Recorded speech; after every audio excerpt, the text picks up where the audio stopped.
Okay guys, bali ngayon yung topic natin kung pwede ba natin pagsamahin yung goldfish tsaka crayfish yung ARC natin, no? Bali ngayon ito, mga 4 days na nila to, no? Pero wala pang nilalagay na, no? Bala ko kasi lagyan ng breeder tong tank na to. Medyo malaki rin kasi ito, no?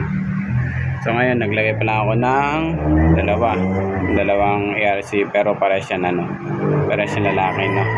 Try ko lang muna kung pwede pa silang pagsamahin. Kasi ito yung, hindi ko alam kung goldfish pa dito, kung anong tawag dito. So, ano kasi ito na, bigay lang din to. Ngayon na lang mapaglagyan. Try ko yung isama dito. Parang, ngayon kung hindi mag-ano, so wala tamago. Pero try natin, baka sakaling pwede, no? Pero ito kasi, yan, ito, tulad itong ano na to, gawin kong ano to, breeders, no? Bala ko maglagay dito at least ng bali kahit mga anim na female tsaka 2 male, no? Yung age na yan dadagdagan pa natin. Bali so far ano lang yan, mga age dyan is 2, 4, 6, 7 lang nakalagay dyan na dito.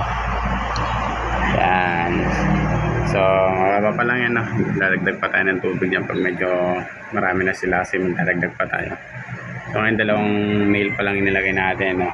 Sukat dito sa milita sa 5 inches yan, kasi isang male na sa 4 inches, mga ganun. Try natin na kung ano, update ko kayo sa susunod na mga video natin kung pwede silang pagsamahin, lalo na pag may female. Kasi sabi nila, no, pwede daw ma-stress yung female, pero di ko pa kasi nasubukan na maglagay ng ano. Actually hindi talaga ako naglalagay ng isda o kahit anong uri ng isda o aquarium fish. Hindi ako naglalagay sa ano, sa kasama ng mga ARC natin. Ito lang kasi yan, kasi itong aquarium na to, tumalaki na to is galing sa binan ko. So yan, kasama na kasi yung isda na yan. So wala rin na siyang paglalagyan kasi sinama na ipasama i-dalhin dito. Ito natin, ngayon kung ano, kung natingin natin na medyo alanganin, lalo pag may mga breeders na may mga paglalagyan pa naman tayo